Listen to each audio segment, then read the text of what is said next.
За сайн байцгаана манай өрхнүүдээ өнөөдөр би та бүхэндээ түүхэнд хамгийн аимшигтай томилтуудын талаар ярьж өгөх гэж байна. Эхнийх нь болохоор Heretics Fork дундад зууны тарчлаан байдаг. Heretics Fork буюу одоо сүүрлийн салаан дундад зууны Европт хэрэглэгддэг байсан тамийн зэвсэг бөгөөд ихэвчлэн Европ бусын үзэлтэй хүмүүсийг буюу одоо сүмийн эсрэг гарсан ёрлогчдыг шийдэх гэд хэрэглэдэг байсан. Эрүүгээ доош хөдлөх эсвэл толгоо гэлжийлэх юм бол шууд нефт сүлэгдээд орчин хурц үзээрээр хатгуулж өгдөгдөг. Энэ болохоор Reds Cup буюу хархны тамилт гэдэг байгаа. Ихэвчлэн Европын орнууд хятад орнд хэрэглэгдэжсэн сургууль бичгүүдэд тэмдэглэстэй байдаг.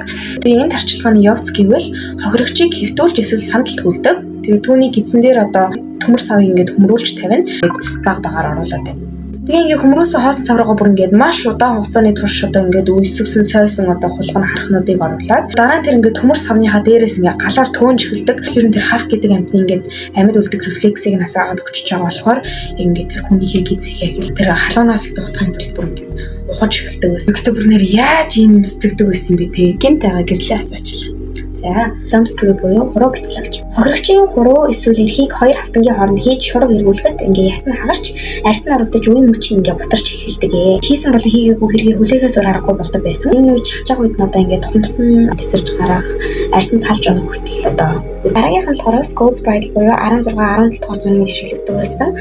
Европын орнууд, Шотланд, Англи гэх зэрэг орнуудад ашиглагддаг байсан. Төмөр амны хаалттай толгоон дугуулдаг төмөр маск хэлбэртэй байсан. Тэгээ ихэрдэг ховж ивийг тараадаг, хийдимийн ховж ив цуурхал тараадаг эмэгтэйчүүдийг шийдэх гэд хэрэглэдэг байсан. Тэгээд хүмүүсийн өмнө ичээж дуу хоолойг нь хаах зорилготой байсан байна. Энэ тэгэхээр яаж ажилтдаг байсан бэ гэхээр толгой төмрөөр хийсэн бүрхүүл углаад аманд нь төмөр хавчаар хийдэг. Зарим үед болохоор тэр шургуулж байгаа төмөр нь ийм зүүн үдтэй байдаг байсан. Тэгээд шийтгэгдсэн эмэгтэйг хотын гудамжаар хөтлөн явуулж хүмүүс шоолж дарамжилдаг байсан. Тэгээд энэ зөвхөн биеийн хөвгөлт биш бас сэтгэл санааны тамилж олон нийтэд нэр хүндийг нь устгадаг байсан байна.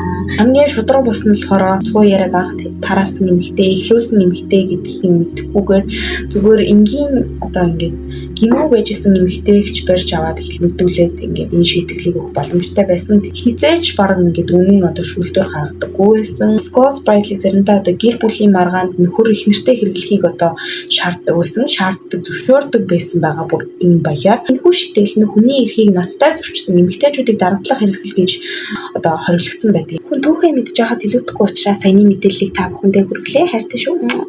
Дараагийн бичлэгээр уулзцгаая.